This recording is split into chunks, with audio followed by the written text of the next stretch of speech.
पंजाब तो लैंदे हल आउंदे ने, लैंदे पंजाब वाले टुकड़े वंडाउंदे ने। पलकां विछाण नूं सीने नाल लाण नूं बैठियां तैयार। जी आए सिख सरदार, जी आए सोने सिख सरदार, जी आए सोने सिख सरदार।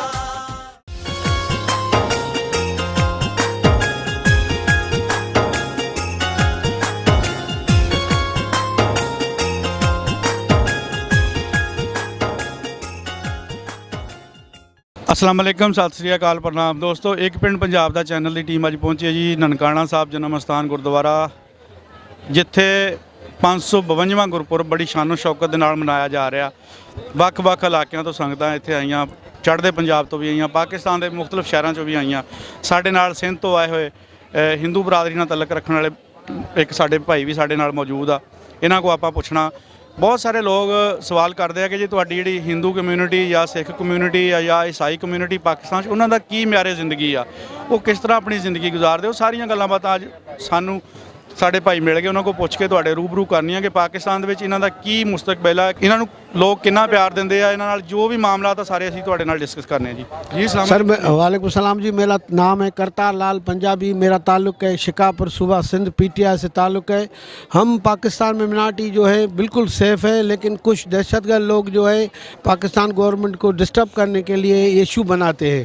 जैसे हमारे इशू से दूसरे मुल्कों के जो मुस्लिम मिनाटी रहती है उसको तकलीफ़ आए, लेकिन ऐसी बात नहीं। हमारे एशिया में जो पाकिस्तान इंडिया में जो दहशतगर्द लोग हैं, क्रिमिनल माइंड है, उनका काम ही है लोगों को डिस्टर्ब करना।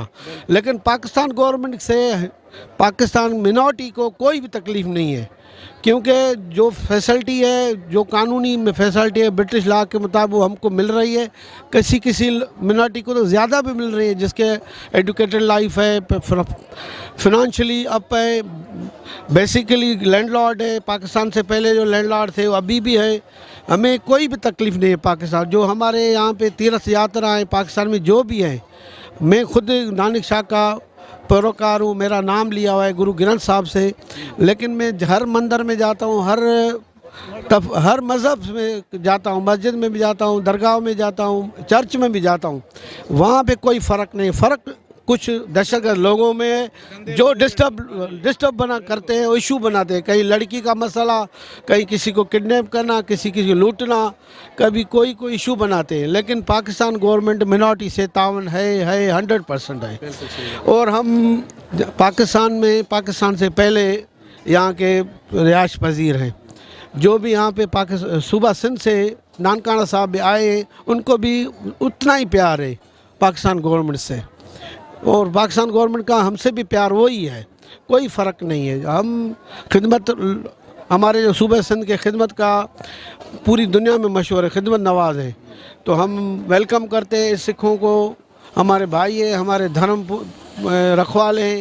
शिकापुर भी आए, वहाँ पे गुरुद्वारे भी हैं। और आप मीडिया के भी हम शुक्रगुजार हैं। ये मीडिया ना होता तो आज बेगुनाह लोग हर इलाके में, हर मुल्क में मर जाते। इस मीडिया की वजह से बहुत फ़र्क आ गया है और आएगा। मैं दसना चाहांगा जी कि साडे पाकिस्तान दे विच जिन्नी भी मिनोरिटीज़ आ, चाहे वो सिख है, चाहे ईसाई आ, चाहे हिंदू आ, उन्हां नूं पाकिस्तान गौरमेंट जिहड़ी बहुत हफज दिंदी आ और उन्हां दे जिहड़े हकूक आ वो बिल्कुल सलब नहीं हुंदे हैगे। मैं थोड़ा जिहा दसदा जाना कि जदों मेरा चूँकि मैं थोड़ी देर कारोबार भी कीता सी काटन दा, ते सिंध वाली साइड ते मोस्टली लोग जिहड़े वो कारोबारी लोग आ, दिहाड़ी करदा बहुत बंदा तुहानूं घट नज़र आएगा। ज़्यादातर बंदे रईस आ, उत्थों दे कारोबारी बंदे आ। तो कारोबार बंदा उदों ही कर सकता जो गौरमेंट तुहानूं पूरा तहफ़्फ़ुज़ देवे, नहीं तो बंदा कारोबार नहीं कर सकता। 60% फिनंशियली अप है, 60% सिंध के सूबे के फिनंशियली सेट है। किसी को दुकान है, किसी को ज़मीन है, किसी को फैक्ट्री है, कोई कमीशन एजेंट है, कोई डीलर है। अल्लाह का फजल है, मालिक की कृपा है, बहुत खुश है। हालात भी अल्लाह पाक करेगा ठीक हो जाएंगे, लेकिन हम सब जो हैं क्रिमिनल लोग पे नज़र रखें। क्या है, पड़ोस में रहे, किसी गली में रहे, किसी किराए की जगह पे रहे, उस पर नज़र रखें, गवर्नमेंट को इतला दें। किसी भी एजेंसी को। ਇਹ ਤਾਂ ਜੀ ਆਪਾਂ ਕਿਤੇ ਵੀ ਰਹਿੰਦੇ ਹੋਈਏ, ਕਿਸੇ ਵੀ ਦੁਨੀਆ ਦੇ ਮੁਲਕ 'ਚ ਰਹਿੰਦੇ ਹੋਈਏ, ਇਦਾਂ ਦੇ ਸ਼ਰਪਸੰਦ ਲੋਕ ਜਿਹੜੇ ਉਹਨਾਂ ਦਾ ਸਾਹਮਣਾ ਕਰਨਾ ਪੈਂਦਾ, ਔਰ ਉਹਨਾਂ ਦਾ ਮਕਸਦ ਜਿਹੜਾ ਨਾ ਅਛਾਈ ਨੂੰ ਫਰੋਗ ਦੇਣਾ ਨਹੀਂ ਬਲਕਿ ਬੁਰਾਈ ਨੂੰ ਅੱਗੇ ਲੈ ਕੇ ਆਉਣਾ ਹੁੰਦਾ, ਔਰ ਮੁਲਕ ਦੀ ਬਦਨਾਮੀ ਦਾ ਬਾਇਸ ਉਹੀ ਲੋਕ ਬਣਦੇ ਆ। और इसी वजह से ही तो वो हमें बदनाम करते हैं पाकिस्तान में हिंदू प्रॉब्लम है। ऐसी बात नहीं है, प्रॉब्लम पूरी दुनिया में है, लेकिन जो लोग दहशतगर्द हैं जिनका काम ही यही है, उसको भी को बजट मिलती है यहाँ के लोगों को परेशान करें। जैसे इंडिया में परेशानी पैदा हो मुसलमान से, किसी दूसरे मुल्क में किसी अकेले से प्रॉब्लम पैदा हो, उनका काम ही यही है। ਬਹੁਤ ਸ਼ੁਕਰੀਆ ਜੀ। ਸਾਡਾ ਪੈਗਾਮ ਵੀ ਇਸ ਚੈਨਲ ਦੇ ਰਾਹੀਂ ਇਹੀ ਹੈ ਕਿ ਜਿੰਨਾ ਵੀ ਪਿਆਰ ਹੋ ਸਕਦਾ ਆਪਾਂ ਇੱਕ ਦੂਸਰੇ ਨਾਲ ਪਿਆਰ ਵੰਡੀਏ। ਆਪਾਂ ਕਿਸੇ ਨੂੰ ਪਿਆਰ ਦੇ ਨਾਲ ਹੀ ਜਿੱਤ ਸਕਦੇ ਹਾਂ, ਆਪਾਂ ਕਿਸੇ ਨਾਲ ਨਫ਼ਰਤ ਕਰਕੇ ਉਹਨਾਂ ਨੂੰ ਆਪਣੇ ਮੁਖਾਲਫ ਤੇ ਕਰ ਸਕਦੇ ਹਾਂ, ਲੇਕਿਨ ਆਪਾਂ ਉਹਨਾਂ ਨੂੰ ਆਪਣੇ ਨਾਲ ਜੋੜ ਨਹੀਂ ਸਕਦੇ। ਇਸ ਕਰਕੇ ਅਸੀਂ ਇਹ ਵੀਡੀਓ ਬਣਾ ਕੇ ਜਿਹੜੇ ਸਾਡੇ ਚੜ੍ਹਦੇ ਪੰਜਾਬ ਤੋਂ ਲੋਕ ਆਏ ਆ ਉਹਨਾਂ ਦਾ ਇਹ ਖਿਆਲਾਤ ਤੁਹਾਡੇ ਸਾਹਮਣੇ ਕਰੀਦੇ ਆ ਕਿ ਤਾਂ ਕਿ ਜਿਹੜੇ ਬੰਦੇ ਨਹੀਂ ਆ ਸਕੇ ਜਾਂ ਆਉਣਾ ਚਾਹੁੰਦੇ ਆ ਉਹਨਾਂ ਨੂੰ ਪਤਾ ਲੱਗੇ ਕਿ ਇੱਥੇ ਸਿਰਫ ਔਰ ਸਿਰਫ ਪਿਆਰ ਹੀ ਮਿਲਦਾ ਜੀ। ਬਹੁਤ ਸ਼ੁਕਰੀਆ ਜੀ। ਪ੍ਰੇਰਨਾ ਮਿਲੇ ਆਉਣ ਜਾਣ ਦੀ। ਮੈਂ ਪਿੰਡ ਜੈਮਲਵਾਲਾ, ਜ਼ਿਲ੍ਹਾ ਮੋਗਾ, ਥਾਣਾ ਬਾਘਾ ਪੁਰਾਣਾ। ਅੱਛਾ ਗਿਆਨੀ ਨਛੱਤਰ ਸਿੰਘ ਆਰਫ ਮੇਰਾ ਨਾਂ ਹੈ, ਪਿੰਡ ਜੈਮਲਵਾਲਾ। ਆਰਫ ਹਾਂਜੀ। ਇਹ ਤਾਂ ਫਿਰ ਸਾਡੇ ਵਾਲਾ ਹੀ ਨਾਂ ਰੱਖ ਲਿਆ ਤੁਸੀਂ। ਹਾਂ, ਜਦੋਂ ਗੁਰੂ ਨਾਨਕ ਦੇਵ ਸਾਂਝੇ ਸੀ ਤੇ ਅਸੀਂ ਕਿਹੜਾ ਅਸੀਂ ਪੁੱਤ ਵੀ ਉੱਥੇ ਦੇ ਹੀ ਆ। ਤੇ ਕਿੰਨਵੀਂ ਵਾਰੀ ਆਏ ਹੋ ਤੁਸੀਂ? ਮੈਂ ਪਹਿਲੀ ਵਾਰ ਆਇਆ। ਹਾਂ। ਤੁਹਾਨੂੰ ਤਾਂ ਫਿਰ ਬੜਾ ਡਰ ਖੋਫ ਪਾਇਆ ਹੋਣਾ ਮੀਡੀਆ ਜਿੱਦਾਂ ਉੱਥੇ ਕਰਦਾ ਆ ਵੀ ਨਹੀਂ, ਡਰ ਖੌਫ ਨਹੀਂ, ਮੇਰੇ ਖੌਫ ਨਹੀਂਗਾ। ਮੈਂ ਰਹਿੰਦਾ ਤਾਂ ਪੰਜਾਬ ਦੇ ਵਿੱਚ ਸੀਗਾ। ਉਹ ਤਾਂ ਇਦਾਂ ਹੀ ਦੱਸਦਾ ਜਿੱਦਾਂ ਬਾਹਰ ਬੰਦਾ ਨਿਕਲੇ ਤੇ ਕਾਵਾਂ ਨੇ ਚੱਕ ਕੇ ਲੈ ਜਾਣਾ। ਬਿਲਕੁਲ ਜਿਹੜਾ ਮੇਰਾ ਜਿਹੜਾ ਦਿਲ ਦਾ ਖੁਆਇਸ਼ ਸੀ, ਜਿਹੜਾ ਮੇਰਾ ਦਿਲ ਸੀ, ਉਹ ਇਸ ਪੰਜਾਬ ਦੇ ਵਿੱਚ ਨਨਕਾਣਾ ਸਾਹਿਬ ਕੀ ਸਾਰੇ ਪਾਕਿਸਤਾਨ ਦੇ ਵਿੱਚ ਹੀ ਸੀਗਾ।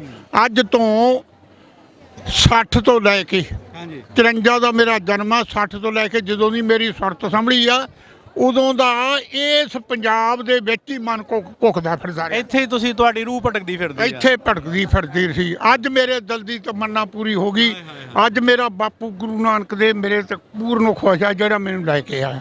ਜਿਹੜੇ ਮੈਂ ਸੰਗਤ ਨਹੀਂ, ਇਹ ਗੁਰੂ ਨਾਨਕ ਦੇ ਦਰਸ਼ਨ। ਕੀ ਬਾਤ ਆ ਜੀ। ਵਿੱਚ ਸੰਗਤ ਹਰ ਪ੍ਰਵਸੇ ਜੀਓ। ਜੇ ਸ਼ਰਧਾ ਭਾਵਨਾ ਰੱਖੋਗੇ ਤਾਂ ਗੁਰੂ ਨਾਨਕ ਤੁਹਾਡੇ ਕੋਲ ਵੱਖ ਨਹੀਂ। ਬੁੱਲਿਆ ਰੱਬ ਤਾਂ ਇੱਥੋਂ ਵੱਖ ਨਹੀਂ, ਪਰ ਵੇਖਣ ਵਾਲੀ ਅੱਖ ਨਹੀਂ। ਸਭ ਤੋਂ ਵੱਡੀ ਤੁਹਾਡੀ ਸ਼ਰਧਾ ਭਾਵਨਾ, ਦਿਲ ਦਾ ਪਿਆਰ ਹੋਣਾ ਚਾਹੀਦਾ। ਪਿਆਰ ਦੇ ਵਿੱਚ ਪਰਮੇਸ਼ਰ ਹੈ, ਪਿਆਰ ਦੇ ਵਿੱਚ ਹੀ ਗੁਰੂ ਨਾਨਕ ਦੇਵ ਆ। ਜਿਨ ਪ੍ਰੇਮ ਕੀਓ ਤਿਨ ਹੀ ਪ੍ਰਪਾਇਓ। ਜੇ ਤੁਹਾਡਾ ਪਿਆਰ ਆ ਤੇ ਤੁਹਾਨੂੰ ਇਹ ਗੁਰੂ ਨਾਨਕ ਹੀ ਦੇਵ ਨਜ਼ਰ ਆਊਗਾ, ਤੇ ਜੇਕਰ ਤੁਹਾਡੇ 'ਚ ਨਫ਼ਰਤ ਆ ਫਿਰ ਤੁਹਾਨੂੰ ਗੁਰੂ ਨਾਨਕ ਨਹੀਂ, ਤੁਹਾਨੂੰ ਉਹ ਚੀਜ਼ ਪੈਦਾ ਹੋਵੇਗੀ ਜਿੱਥੇ ਭਗਵਾਨ ਉੱਥੇ ਸ਼ੈਤਾਨ ਹੀ ਦੱਸੇਗਾ। ਜੇਕਰ ਸ਼ਰਧਾ ਭਾਵਨਾ ਨਾਲ ਆਏ ਆ ਤਾਂ ਗੁਰੂ ਨਾਨਕ ਦੇਵ ਤੁਹਾਡੇ ਕੋਲੋਂ ਵੱਖ ਨਹੀਂ ਆ, ਤੁਹਾਡੇ ਵਿੱਚ ਵਸਦਾ, ਤੁਹਾਡੇ ਕੋਲੇ ਆ। ਪਰ ਜੇ ਅਸੀਂ ਅੱਖ ਨਾਲ ਬੁੱਲੇ ਵਾਲੀ ਅੱਖ ਨਾਲ ਪਛਾਣ ਲਿਆ ਫਿਰ ਸਾਡੇ ਕੋਲੇ ਆ। ਇਹ ਤਾਂ ਜੀ ਸਿੱਧੀ ਗੱਲ ਆ। ਆਪਾਂ ਕਿਸੇ ਸਫ਼ਰ ਤੇ ਜਾਂਦੇ ਆ ਤੇ ਆਪਣੇ ਨਾਲ ਅੱਗੇ 2-3 ਗੱਡੀਆਂ ਲੰਘ ਗਈਆਂ ਤੇ ਜੇ ਆਪਾਂ ਕਹੀਏ ਵੀ ਆਪਾਂ ਇਹਨਾਂ ਗੱਡੀਆਂ ਤੋਂ ਅੱਗੇ ਨਿਕਲਣਾ ਆ, ਆਪਾਂ ਉਹਨਾਂ ਦੇ ਪਿੱਛੇ ਭੱਜਦਿਆਂ ਕਿੰਨੇ ਕਿਲੋਮੀਟਰ ਦਾ ਸਫ਼ਰ ਜਿਹੜਾ ਨਾ ਆਪਾਂ ਇੱਦਾਂ ਹੀ ਉਹਨਾਂ ਨੂੰ ਚੇਜ਼ ਕਰਨ ਲਈ ਨਾ, ਉਹਨਾਂ ਨੂੰ ਤੋਂ ਅੱਗੇ ਨਿਕਲਣ ਲਈ ਆਪਣਾ ਸਫ਼ਰ ਜਿਹੜਾ ਬਤੀਤ ਕਰ ਲੈਂਦੇ ਆ। ਲੇਕਿਨ ਉਹਦੇ ਵਿੱਚ ਇਹ ਹੁੰਦਾ ਕੀ ਆ ਕਿ ਜਿਹੜੀ ਉਹਦੇ ਦਰਮਿਆਨ 'ਚ ਸਫ਼ਰ 'ਚ ਖੂਬਸੂਰਤੀ ਹੈ ਨਾ, ਆਪਾਂ ਉਹ ਦੇਖਣ ਤੋਂ ਮਹਿਰੂਮ ਰਹਿ ਜਾਂਦੇ। ਉਹ ਨਹੀਂ ਆਪਾਂ ਦੇਖ ਸਕਦੇ ਕਿਉਂਕਿ ਆਪਾਂ ਨੂੰ ਸਾਹਮਣੇ ਉਹ ਗੱਡੀ ਨਜ਼ਰ ਆਉਂਦੀ ਹੁੰਦੀ ਕਿ ਆਪਾਂ ਇਹਨੂੰ ਪਾਸ ਕਰਨਾ, ਇਹਨੂੰ ਕ੍ਰਾਸ ਕਰਨਾ ਆ।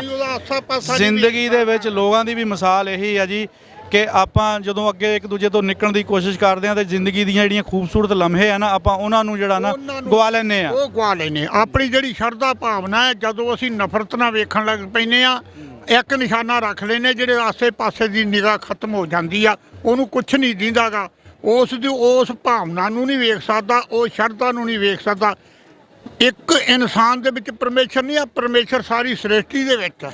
ਜੇਕਰ ਅਸੀਂ ਉਹੋ ਜਿਹੀ ਸ਼ਰਧਾ ਭਾਵਨਾ ਨਾਲ ਵੇਖਾਂਗੇ। ਭਾਈ ਕਨਈਏ ਨੂੰ ਪੁੱਛਿਆ ਸੀ, ਕਹਿੰਦਾ ਕਿ ਤੂੰ ਪਾਣੀ ਅਖੇ ਦੁਸ਼ਮਣਾਂ ਦੀ ਫੌਜ ਨੂੰ ਪਿਆਉਣਾ ਤੇ ਸਾਡੇ ਨਾਲ ਲੜਾਉਣ ਵਾਸਤੇ 10ਵੇਂ ਪਾਤਸ਼ਾਹ ਕੋਲੇ ਸਿੱਖਾਂ ਨੇ ਜਦੋਂ ਸ਼ਿਕਾਇਤ ਕੀਤੀ, ਕਹਿੰਦੇ ਅਖੇ ਸਾਡੇ ਦੁਸ਼ਮਣਾਂ ਨੂੰ ਇਹ ਪਾਣੀ ਪਿਆ ਕੇ ਫਿਰ ਲੜਾਉਂਦਾ। ਜਦੋਂ 10ਵੇਂ ਪਾਤਸ਼ਾਹ ਨੇ ਭਾਈ ਕਨਈਏ ਨੂੰ ਪੁੱਛਿਆ, ਕਹਿਣ ਲੱਗਾ ਨਾ ਕੋ ਵੈਰੀ ਨਾ ਹੀ ਬੇਗਾਨਾ, ਸਗਲ ਸੰਗ ਹਮ ਕੋ ਬਣਾਈ। ਤੇਰਾ ਹੀ ਨੂਰ ਦਸੇ ਜਿਸ ਦੇ ਮੁਖ ਪਾਵਾਂ ਪਾਣੀ, ਤੇਰਾ ਹੀ ਨੂਰ ਦਸੇ ਜਿਸ ਦੇ ਮੁਖ ਪਾਵਾਂ ਪਾਣੀ। ਮੈਨੂੰ ਤਾਂ ਤੂੰ ਦੱਸਦਾ, ਮੈਨੂੰ ਬਗਾਨਾ ਨਹੀਂ ਦਿਸਿਆ, ਮੈਨੂੰ ਵੈਰੀ ਨਹੀਂ ਦਿਸਿਆ। ਮੈਂ ਤਾਂ ਜਦੋਂ ਮੂੰਹ 'ਚ ਪਾਣੀ ਪਾਉਂਦਾ ਸੀ ਉਦੋਂ ਤੇਰੇ ਮੂੰਹ 'ਚ ਪਾਉਂਦਾ ਰਿਹਾ। ਕੀ ਬਾਤ। ਮੈਂ ਤੇਰੇ ਮੂੰਹ 'ਚ ਪਾਣੀ ਪਾਉਂਦਾ ਸੀ, ਮੈਨੂੰ ਕੋਈ ਨਹੀਂ ਦੱਸਿਆ। ਇਹ ਸ੍ਰਿਸ਼ਟੀ ਦੇ ਜਿਤਨੇ ਲੋਕ ਨਹੀਂ ਆਏ, ਇਹ ਖੁਦ ਗੁਰੂ ਨਾਨਕ ਦੇ ਪਾਤਸ਼ਾਹ ਉਹਨੂੰ ਸੱਦ ਕੇ ਲੈ ਕੇ ਆਏ, ਸੁਨੇਹਾ ਦੇ ਕੇ ਆਏ ਆ ਕਿ ਮੇਰੇ ਕੋਲੇ ਆਓ। ਇਹ ਸਾਡੀ ਸ਼ਰਧਾ, ਸਾਡੀ ਭਾਵਨਾ ਹੈ ਕਿ ਸਾਡੇ ਦੋ ਦੇਸ਼ਾਂ ਦੀ ਜਿਹੜੀ ਇੱਕ ਮੇਰੀ ਖੁਆਇਸ਼ ਰਹਿ ਗਈ ਆ ਕਿ ਜਿੰਨਾ ਚੱਕਰ ਮੇਰੇ ਜਿਉਂਦੇ ਜਿਉਂਦੇ ਜਿਹੜੀ ਸਾਡੀ ਕੰਧ ਨਿਕਲੀ ਆ ਨਾ, ਨਫ਼ਰਤ ਦੀ ਹੱਦ ਨਿਕਲੀਏ ਆਪਣੀ ਜ਼ਿੰਦਗੀ ਦੇ ਵਿੱਚ, ਇੱਕ ਦਿਨ ਢਹਿ ਕੇ ਰਹੂਗੀ। ਇੱਕ ਹੋ ਜਾਾਂਗੇ ਜਿਵੇਂ ਪਹਿਲਾਂ ਸੀ ਸਾਡੇ ਵੱਡੇ ਬਜ਼ੁਰਗ, ਉਸੇ ਤਰ੍ਹਾਂ ਮਿਲਵਰਤਨ ਹੋਵੇਗਾ, ਜ਼ਰੂਰ ਹੋਵੇਗਾ, ਜ਼ਰੂਰ ਹੋਵੇਗਾ, ਜ਼ਰੂਰ ਹੋਵੇਗਾ। ਇਨਸ਼ਾਅੱਲਾ ਜੀ, ਇਨਸ਼ਾਅੱਲਾ। ਰੱਬ ਤੁਹਾਡੀ ਜ਼ੁਬਾਨ ਮੁਬਾਰਕ ਕਰੇ। ਬਾਕੀ ਕੰਧਾਂ ਜਿਹੜੀਆਂ ਇਹ ਤਾਂ ਬਾਰਡਰਾਂ ਤੇ ਰਹਿ ਗਈਆਂ, ਦਿਲਾਂ ਦੀਆਂ ਕੰਧਾਂ ਤੇ ਗਈਆਂ ਮੁੱਕ। ਦਿਲਾਂ ਦੇ ਵਿੱਚੋਂ ਜਿਹੜੀ ਨਫ਼ਰਤ ਆ ਸਾਡੀ, ਉਹ ਖਤਮ ਹੋ ਗਈ ਹੈ। ਤੇ ਜਿਹੜੀ ਸਾਡੀ ਉਹ ਜਿਹੜੀ ਆ ਸੋਚ ਦੀ ਹਜੇ ਨਹੀਂ ਹੋਈ ਗੀ, ਦਿਲੋਂ ਖਤਮ ਹੋ ਗਈ ਨਫ਼ਰਤ ਤੋਂ। ਤੇ ਜਿਹੜੀ ਸਾਡੀ ਸੋਚ ਲਈ ਫਿਰਦੇ ਨੇ, ਉਹ ਕੁਝ ਬੰਦੇ ਆ ਜਿਹੜੇ ਕਿ ਸਾਡੀ ਨਫ਼ਰਤ ਨੂੰ ਖੜੀ ਕਰੀ ਬੈਠੇ ਆ, ਤੇ ਜਿਹੜੇ ਸਾਡੇ ਦੇ ਵਿੱਚ ਭਾਵਨਾ ਸੀ ਪੈਦਾ ਕਰਦੇ, ਇੱਕ ਦੂਜੇ ਨੂੰ ਇਕੱਠੇ ਨਹੀਂ ਹੋਣ ਦੇਣ ਕਰਾਏ। ਬਸ ਕੋਈ ਨਹੀਂ, ਉਹ ਕੁਛ ਬੰਦੇ ਜਿਹੜੇ ਉਹ ਵੀ ਆਪਣਾ ਜ਼ੋਰ ਲਾਈ ਜਾਂਦੇ ਤੇ ਪਿਆਰ ਮੁਹੱਬਤ ਫਲਾਣ ਵਾਲੇ ਲੋਕ ਵੀ ਆਪਣਾ ਜ਼ੋਰ ਲਾਈ ਜਾਂਦੇ। ਦੇਖੋ ਜਿੱਤ ਕਿਹਦੀ ਹੁੰਦੀ ਆ, ਤੇ ਯਕੀਨਨ ਪਿਆਰ ਮੁਹੱਬਤ ਦੀ ਜਿੱਤ ਹੋਏਗੀ। ਗੁਰੂ ਨਾਨਕ ਕਹਿੰਦੇ ਕੂੜੁ ਨਖੁੱਟੇ ਨਾਨਕਾ ਓੜਕ ਸੱਚ ਰਹੀ, ਸੱਚ ਨੇ ਸੱਚ ਰਹਿ ਜਾਣਾ, ਤੇ ਝੂਠਿਆਂ ਨੇ ਤਾਂ ਫਿਰ ਆਪਣੇ ਆਪ ਹੀ, ਤੈਨੂੰ ਪਤਾ ਜਿਹੜੀ ਝੂਠ ਦੀ ਨਦੀ ਬੇੜੀ ਕਦੇ ਪਾਰ ਨਹੀਂ ਲੱਗਦੀ। ਇਹ ਤਾਂ ਉੱਥੇ ਅਮਲਾਂ ਦੇ ਹੋਣੇ ਨੇ ਨਵੇੜੇ, ਜਾਤ ਕਿਸੇ ਪੁੱਛਣੀ ਨਹੀਂ। ਤੁਹਾਡੇ ਸੱਚਾਈ ਨੂੰ ਪੁੱਛਿਆ ਜਾਣਾ, ਤੁਹਾਡੇ ਪਿਆਰ ਦੀ ਕਦਰ ਪੈਣੀ ਆ, ਤੁਹਾਡੇ ਸਿਦਕ ਦੀ, ਧਰਮ ਦੀ ਕਦਰ ਪਊਗੀ ਜਦੋਂ ਵੀ ਪਊਗੀ, ਤੁਹਾਡੇ ਪਿਆਰ ਦੀ। ਇੱਥੇ ਦੁਨੀਆ ਦੇ ਵਿੱਚ ਪਿਆਰ ਮੁਹੱਬਤ ਪਾਇਆ ਜਾਂਦਾ, ਇਹ ਤੋਂ ਵੱਡਾ ਕੋਈ ਨਹੀਂਗਾ। ਪਿਆਰ ਪਰਮੇਸ਼ਰ ਹੈ, ਪਿਆਰ ਪਰਮੇਸ਼ਰ ਆ, ਗੁਰੂ ਨਾਨਕ ਦੇ ਪਿਆਰ 'ਚ ਵਸਦਾ, ਨਫ਼ਰਤ 'ਚ ਨਹੀਂ। ਵਾਹਿਗੁਰੂ ਜੀ ਕਾ ਖਾਲਸਾ, ਵਾਹਿਗੁਰੂ ਜੀ ਕੀ ਫਤਿਹ। ਬਹੁਤ ਸ਼ੁਕਰੀਆ ਜੀ ਬਾਬਾ ਜੀ ਹੁਣਾਂ ਦੀਆਂ ਗੱਲਾਂ ਜਿਹੜੀਆਂ ਨੇੜੇ ਕਰਨ ਵਾਲੀਆਂ, ਔਰ ਉਮੀਦ ਕਰਦੇ ਹਾਂ ਕਿ ਇਹ ਗੱਲਾਂ ਨੂੰ ਪਾਣੀ ਵੀ ਲੱਗੇਗਾ। ਇਨਸ਼ਾਅੱਲਾ ਗੱਲਾਂ ਬਾਤਾਂ ਦਾ ਸਿਲਸਿਲਾ ਜਾਰੀ ਆ ਜੀ। ਸੰਗਤਾਂ ਦੇ ਨਾਲ ਗੱਲਾਂ ਬਾਤਾਂ ਜਿਹੜੀਆਂ ਤੁਹਾਡੇ ਰੂਬਰੂ ਕਰਦੇ ਰਵਾਂਗੇ ਜੀ, ਤੇ ਸਾਡੇ ਨਾਲ ਜੁੜੇ ਰਹੋ ਜੀ।